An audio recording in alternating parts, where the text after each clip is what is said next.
Olá a todos, estamos começando mais um vídeo, novo vídeo da série Arqueologia Escandinava. Meu nome é Johnny Langer.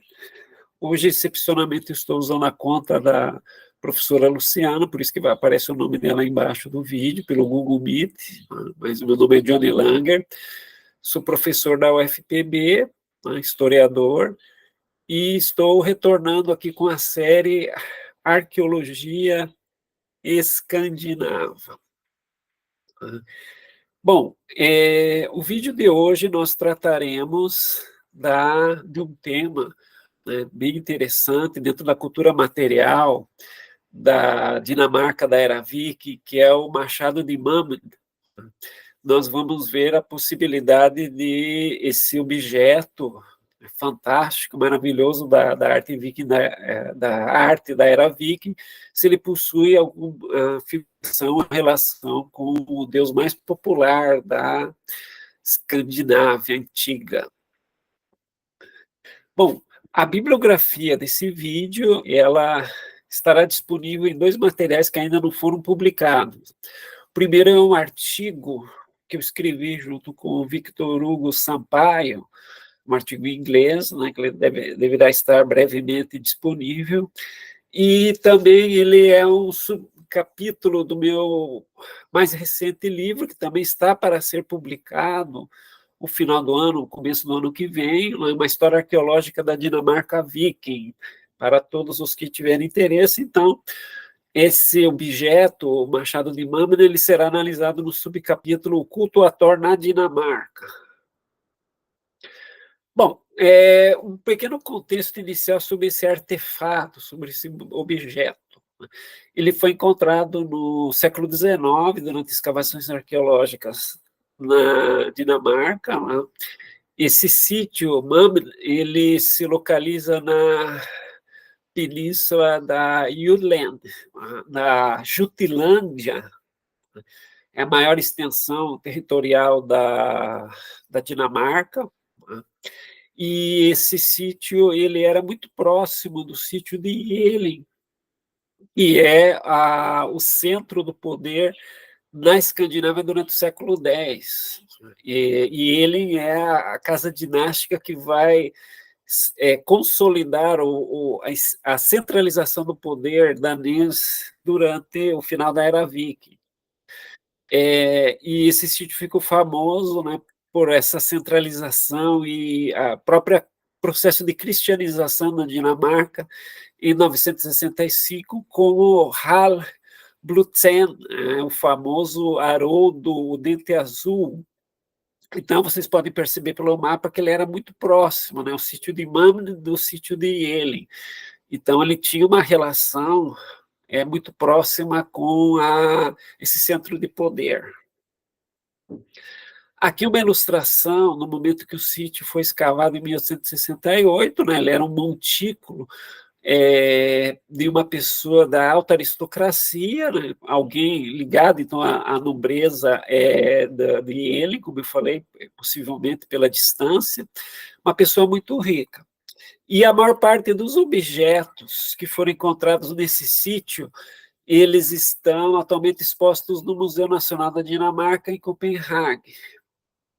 Vocês podem perceber que são objetos principalmente ligados à cavalaria, quitação, vários tipos de objetos foram resgatados, né? E principalmente indumentária, fragmentos de indumentária, né? Aqui temos uma reprodução que foi feita há algum tempo atrás, mostrando então toda a sofisticação dos adornos, pele de marmota, vários detalhes que mostram que era realmente um nobre, era uma pessoa ligada à alta aristocracia, e foi enterrado junto com dois machados. O machado mais famoso é o Machado de Mammon. Inclusive, esse machado, o nome do sítio, né, por causa desse machado, ele acabou demarcando o nome, denominando o nome de um estilo artístico da arte viking no final da Era Viking, que é o estilo de Mammon, que ele é caracterizado por entrelaçamento de animais, gavinhas, motivos espiralados, né? As figurações se entrelaçam e estão formando um efeito visual muito bonito. Mas, e quanto ao Deus Thor? O que nós podemos falar a respeito? Bom, aqui é uma ilustração que mostra os dois lados do machado, com a cabeça para cima e a lâmina para baixo. Então, as duas faces do objeto. A parte de baixo, nos dois lados, ela é caracterizada por uma ave cercada por várias gavinhas que se entrelaçam entre alguns motivos espiralados. Aqui nos interessa aqui é a parte superior. Vocês podem ver pelo lado esquerdo que é uma figuração humana, né? É uma pessoa masculina, né, pelos bigodes, está com os olhos arregalados e a sua boca a sua boca possui o formato de espirais. Abaixo dessa figura da esquerda, essa figuração humana, nós temos uma triquetra e duas espirais. Né? E o outro objeto é uma figura geométrica entre a face humana e essa triquetra. Do outro lado, nós temos uma grande triquetra ocupando o mesmo espaço da figuração humana do outro lado esquerdo. Abaixo da triquetra, nós temos a figura de um espiral. E entre a grande triquetra e a espiral de baixo, nós temos outras duas triquetras. Bom, o que seriam, então, essas figurações? O que a gente pode comentar sobre isso? O livro que eu lancei, publiquei ano passado pela editora Vozes, As Religiões Nórdicas da Era Viking, eu já trazia uma tabela de alguns simbolismos geométricos religiosos da área escandinava. Tá? Há alguns anos eu pesquiso esse tema. Mais recentemente eu fiz uma atualização dessa tabela, né? E nós podemos perceber, então, até baseado também em pesquisas mais recentes de outros pesquisadores, outros escandinavistas, a triquetra de pontas e o falknut, eles vieram da área anglo-saxônica, né? Eles não possuem uma origem anterior ao século VII na área da Escandinávia. Então, eles foram influenciados pela área anglo-saxônica.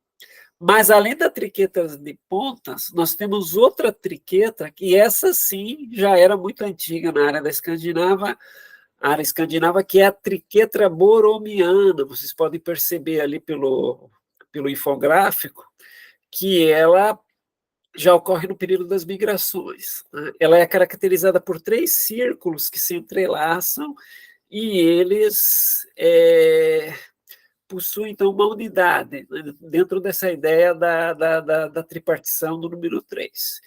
Né? E, possivelmente, ele foi utilizado durante a Era Viking, junto com a triquetra de pontas, essa influenciada pela área saxônica.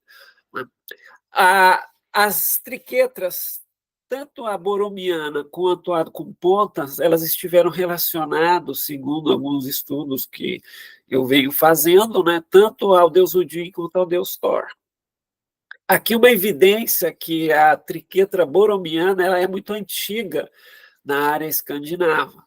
É uma bracteata da Dinamarca, datada entre os séculos V e VI depois de Cristo, período das migrações. Bracteata eram medalhões produzidos pela alta aristocracia, né, com caráter identitário, simbólico, religioso, político, né, e, claro, figuras altamente religiosas, com vários tipos de simbolismos. Então, nós podemos perceber aqui então, uma evidência que a triquetra boromiana, ou seja, a triquetra que possui os terminais arredondados, ela já existia na área da Escandinávia antiga. Mas e o deus Thor? Quais as evidências que a triquetra boromiana tem em relação com o deus Thor? Pois bem, uma plaqueta de bronze encontrada num montículo sueco datado do ano 700, não é?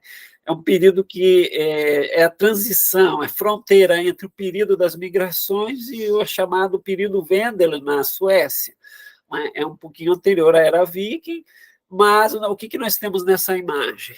Uma embarcação, uma pessoa está remando sozinha na embarcação, ela possui uma isca, uma fisga, que é segura, que é segurada por uma personagem feminina, um ser feminino, que está abaixo da linha d'água, possivelmente uma valquíria por causa do nó entrelaçado nos seus cabelos, e ela porta um colar. Então, é uma figura feminina que nós podemos fazer uma relação com outros figurações femininas que são existentes na Escandinávia. Então, possivelmente se trata de uma valquíria ou uma auxiliar sobrenatural.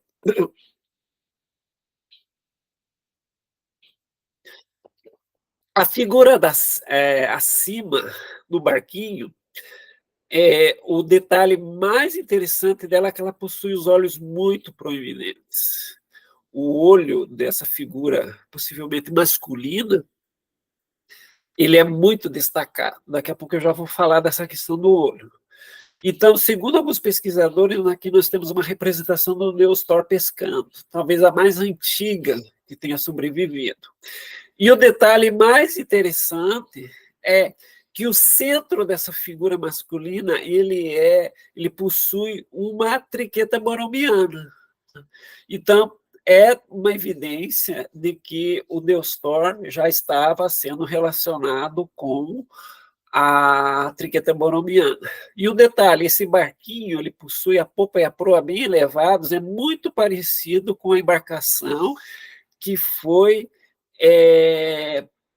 esculpida na Pedra de Altuna, que é, na Suécia, a representação mais conhecida do deus Thor pescando, entre os vários objetos que sobreviveram da Era Viking. Então, uma evidência a mais de que realmente se trata de uma representação do deus Thor.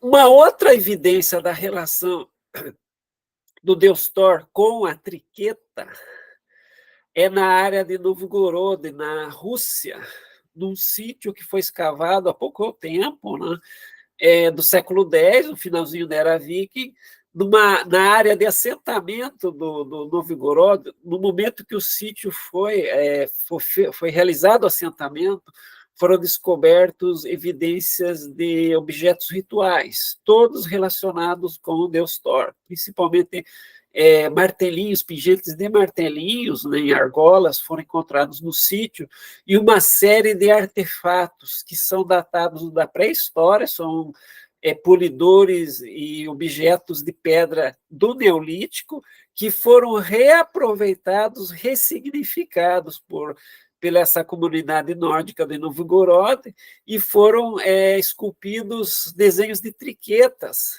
nesses objetos.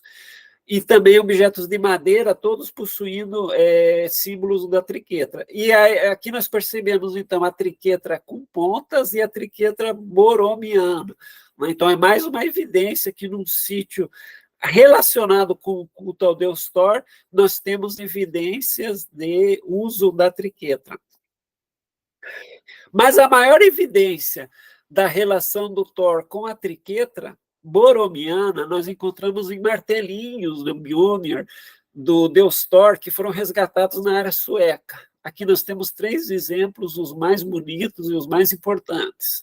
O primeiro, da ilha da Holândia, do lado esquerdo, na extrema esquerda, nós percebemos um martelinho que ele possui na sua lâmina várias triquetas borromianas ladeadas pela figura do número 8, o que seria, né, lembra muito o número 8. Na do centro, que é de Erikstop, sítio de Erikstop, nós temos na lâmina a representação de uma espécie de círculo que se entrelaça com o número 8. Esse símbolo do número 8, ele também aparece no cabo de faca que foi encontrado estaraialado na área russa, que eu já apresentei um trabalho no SEV e está disponível o arquivo na minha conta no academia.edu. Esse cabo de faca de estaraialado tem representações do martelo do deus Thor, tem suástica, e entre a suástica e os dos dois martelos do deus Thor que foram representados nesse cabo existe uma figuração semelhante ao número 8. Então, é um símbolo que se repete num contexto ligado ao deus Thor. Lembrando que essa faca de Estaraialádoga foi encontrada num grande salão, e junto ao grande salão foram encontrados vários argolas com martelos do deus Thor. Mais uma evidência, então, ligando todos esses símbolos com o culto do deus Thor. Possivelmente, triquetras, essa figuração em forma de 8 e espirais na lâmina desses martelinhos pode ser uma representação da serpente do mundo. Né? Tem essa ideia, essa ligação com a serpente do mundo. E a figura que aparece no cabo dos martelinhos, né, que é caracterizado geralmente por olhos, né, figurações destacando os olhos, tem a relação com os olhos brilhantes, flamejantes do deus Thor, que são mencionados pelo Snorri Sturluson. No final da tribo esquivita, quando o Thor está para recuperar o martelo, durante o casamento com o gigante Thrym, é descrito que os olhos deles eram muito flamejantes, muito brilhantes. Então, possivelmente, são representações do deus Thor. E o mais interessante é que o mais importante e famoso desses martelinhos pingentes que foram recuperados, que é o da extrema-direita, que vocês estão vendo, que é o da região de Skåne, né, a Scania, o sul da Suécia, nós temos uma representação dos olhos da deidade, né, o nariz, e a boca termina numa espiral. É muito semelhante à mesma figuração que existe no Machado de Mammon, como a gente vai ver de novo. Então, esse estudo comparado mostra, então, que espirais, triquetras, figurações humanas têm relação com o culto e mitos do deus Thor. Bom, o machado cerimonial de Mamna, ele, na verdade, ele não tem um uso marcial, né? Ele não foi um objeto feito para ir à guerra, ele é um objeto cerimonial, e ele possivelmente foi um presente de prestígio ligado a essa característica dos grupos nórdicos na era viking para conseguir aliança com os reis, com os governantes. Então, possivelmente, vários pesquisadores interpretam ele como um presente de prestígio e lealdade junto à figura de maior estatuto dentro das suas comunidades, no caso, a dinastia de Ele. E é interessante que ele foi enterrado muito posteriormente ao processo de cristianização da Dinamarca, que é oficialmente em 965. E junto a outras evidências, como, por exemplo, o túmulo da Forfa da fortaleza de Fiket, que também eu analiso no livro que vai ser publicado daqui a um tempo, são evidências de que as crenças antigas elas ainda permanecem na Dinamarca muito após o processo oficial de cristianização. Outra coisa interessante de constatar é que o machado de Mammon, ele também mostra essa ligação do deus Thor, ou do instrumento marcial do deus Thor, não somente com martelos, mas com a pedra, com a cunha, com cisel, com porrete, com martelo, né, que é a forma mais famosa. O machado também tem ligação simbólica com o deus Thor, como outros pesquisadores já vinham apregoando já há algum tempo. Né? Então, esse instrumento do deus Thor ele é multifacetado. Então, é isso, pessoal. Eu agradeço muito a participação de vocês, né? E eu espero vocês nos próximos vídeos do Neve. Muito obrigado e até a próxima.